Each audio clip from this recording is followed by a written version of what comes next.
Let us take a trip in the old time machine, shall we? Way back to 2 years ago, 2006.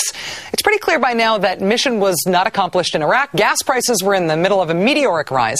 And the political capital President Bush earned from that mandate for his win over John Kerry in 2004 had dissolved into a sad little puddle of then record low approval numbers.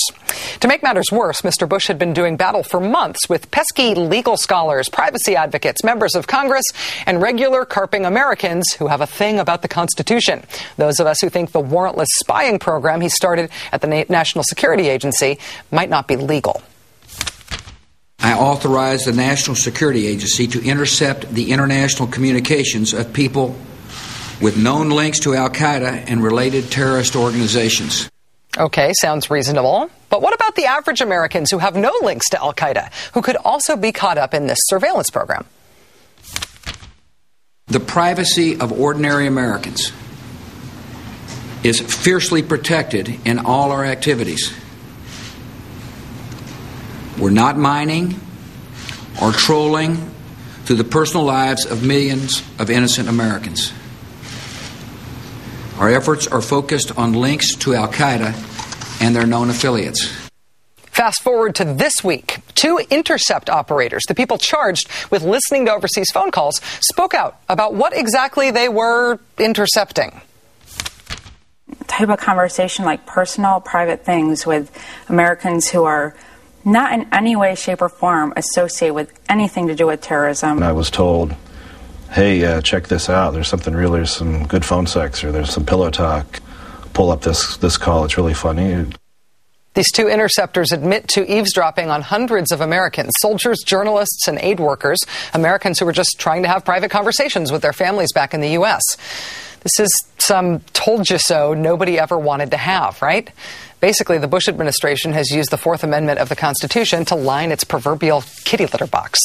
But evidence that the government has been spying on personal calls and passing around phone sex audio is just one of the many scary bombshells in the new book, The Shadow Factory, which comes out on Tuesday. The author is investigative journalist James Bamford. He's been covering the NSA for 25 years, and he joins us now. Mr. Bamford, many thanks for joining us. Congratulations on the new book. No, thanks, Rachel. I appreciate it. If the point is to gather valuable intelligence on terrorists, isn't it counterproductive to sit around listening to soldiers talk to their wives and girlfriends? Well, that was one of the complaints they had, and I think one of the things that drove them to become whistleblowers was because both of them protested, both internally, and Adrian, the woman who was doing the intercepting, protested to Senator Leahy on the Intelligence Committee and got nowhere. Nobody even went back to her to ask her about these things. So they were very angry that they were eavesdropping on average Americans instead of going after terrorists, which is what they went into the military to do in the first place. Why were these calls listened to at all? What was the strategy here? Was it a vacuum up everything strategy? Well, that was it. It's a vacuum up everything. And then they had an option of getting rid of the calls that weren't very useful, the calls to journalists, the calls to aid workers, pillow talk between the soldiers and their spouses back in the U.S. But they were told that they can't eliminate those telephone calls from the incoming mix. They had to keep them there. And so every time a person called their spouse, or every time a journalist called his source, or called the editor, or called his wife or husband, they were called, and they were collected and then transcribed and also stored. The NSA is building an enormous facility in Texas to store all these conversations. Is it clear to you that this program is illegal? Well, it seems like it's illegal. The problem is that the Congress changed the Foreign Intelligence Surveillance Act so much, it's hard to tell what's legal and what isn't legal.